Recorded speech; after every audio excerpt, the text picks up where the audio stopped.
Hey guys, it's Chris and I'm back with another Mandalorian video. The Mandalorian Episode 8, the season finale, Redemption. This is the damn way right here. This is how you Star Wars.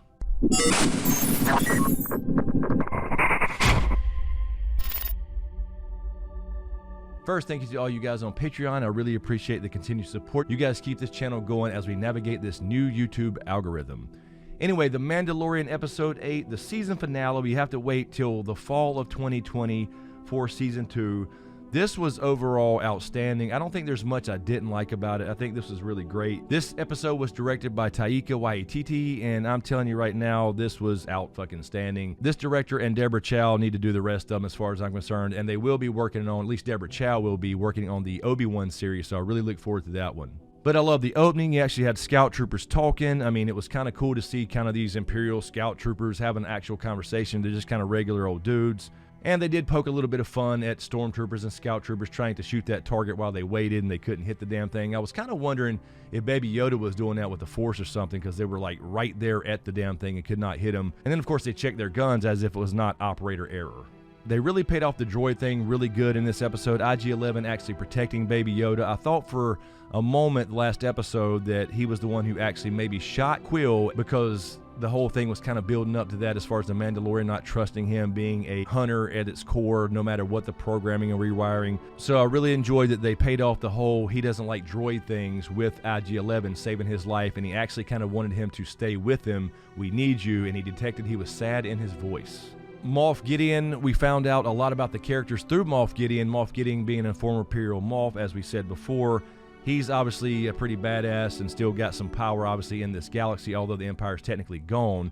But he gave us a lot of information about our characters. We find out that Cara is actually from Alderaan. We find out about the Mandalorian's actual name being Din Djarin. I believe that's how it's pronounced. So that was pretty interesting. I was actually surprised they gave us that reveal. I didn't know they'd actually ever give us a name, regardless if we saw his face or not. And he talked about how they wiped out the Mandalorians on the Night of Tears and all that stuff. So really good stuff as far as the kind of backstory there of the Empire versus the Mandalorians trying to mine Beskar steel in the Great Purge. We found out the Mandalorian's full backstory. We all kind of knew this was kind of going to be the deal. They were kind of building up to it throughout the season. Wherever he lived, his village got destroyed by the Empire, and an Imperial droid was about to kill him after his parents had stashed him into a bunker. And of course he was saved by a Mandalorian clan himself, becoming a foundling, and then swore to their creed and became a Mandalorian himself. So we kind of knew that was coming. We got the full backstory confirmed this time, but I'm still surprised they gave us his name.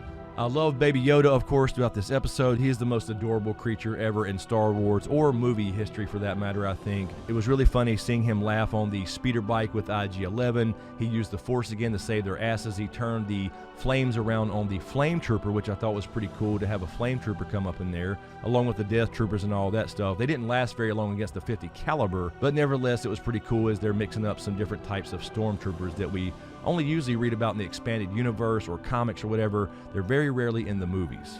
But the big reveal of Pedro Pascal, IG-11 actually takes his helmet off. He was going to just let himself die and kill the droid again, but he says, I am not a living creature, when he said, no living creature has ever seen my fate since I was a child. And he let him pull his helmet off and heal the wound with some Bacta spray or whatever, because he got dinged in the head pretty good. He didn't think he was going to make it. Definitely has a concussion, I would say. But as if we didn't know what Pedro Pascal looked like, it was still a pretty good shocker to see him take off his mask, and he was pretty beat up under there, so pretty damn cool. I don't know if they should have did that so soon, but I actually did guess that they would remove his helmet in this episode. But it's almost kind of like, I'm not sure if they should have, but I'm fine with it. It's pretty cool. We get to see the Red Viper without his helmet on for just a moment, but only the droid saw him, and of course now he is gone. And again, that was a great payoff for the whole droid thing with IG-11 saving him. He let the droid that initially he did not trust whatsoever and didn't want him anywhere near Baby Yoda. He's the one that let him take off the helmet and save his life. We see them go down to the old encampment from the Mandalorians, and we see that the Blacksmith is still there. She is a badass. I mean, she fucking beat those stormtroopers' asses with nothing but her anvil and another tool. No blasters, no nothing. I knew she was going to be the badass when we saw her fight, so we'll be seeing her again sometime. She was down there, I guess, collecting all the Beskar steel, saving it before she moved on, because apparently a lot of the Mandalorians got wiped out. Not all of them, she said. Some did escape after the The Mandalorian left the planet the last time and they got into a scuffle. A lot more Empire showed up. So at least she's alive and well, and she will move on. Also thought it was really, really cool that the blacksmith gave him his signet and put it on his armor right there on the spot and said, this means a clan of two, meaning him and Baby Yoda, because Baby Yoda is considered a foundling just like him. And I thought it was a really good shot there when Baby Yoda was being carried off by IG-11, and you saw the same kind of shot as we saw in the backstory with the Mandalorian when he was being carried off by a Mandalorian himself. So twin shots there, kind of a great parallel moment between the Mandalorian himself and Baby Yoda. Really, really cool that they finally discussed the Force, and people have heard about this thing, you know, the Force or magic or whatever they call them, sorcerers, and she gives him a little backstory, the blacksmith does, on the Jedi versus the Mandalorians, and she mentions songs of the past. So a little bit of lore there, and he mentioned something to the effect of enemy sorcerers. Baby Yoda was one of these enemy sorcerers, but this one is no enemy. He is a foundling, and by the creed, you must protect him until he's of age or get him back to his own people. Mando finally got his damn jetpack. I thought that was coming too. He definitely said in the previous episode, I gotta get me one of those. He definitely said that he trained with the jetpack as a kid, something called Rising Phoenix. I'm assuming that's the program you go through, but something about the jetpacks won't really obey your commands until you're used to it.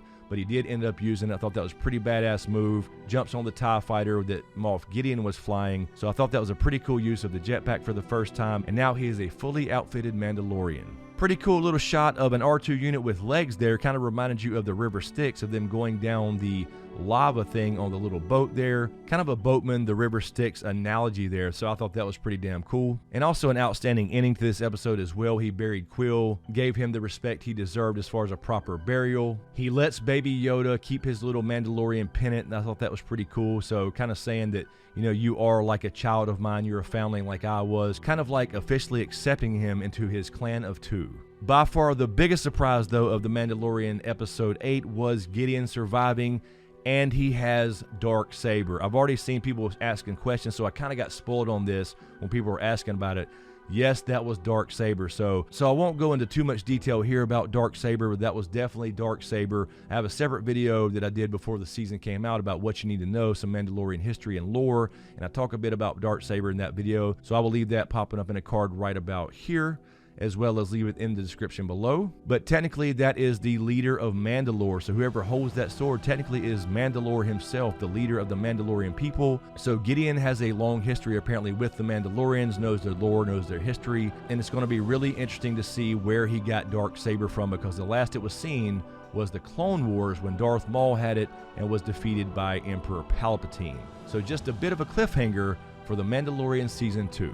Anyway, guys, let me know what you think in the comments below. Again, I love this episode overall. Not a whole lot of bad things I can say about it. Again, this is how you do Star Wars right here. This is the damn way. And as usual, thank you for all the support, especially you guys on Patreon. And a huge shout out to my executive Patreon SmokeScreen producers. And if you dig what I do here, please give these videos a like, comment, and a share. And of course, be sure to subscribe to get everything and click that notification bell so you're notified when I drop a new video. So thanks for watching, and we'll see you next time.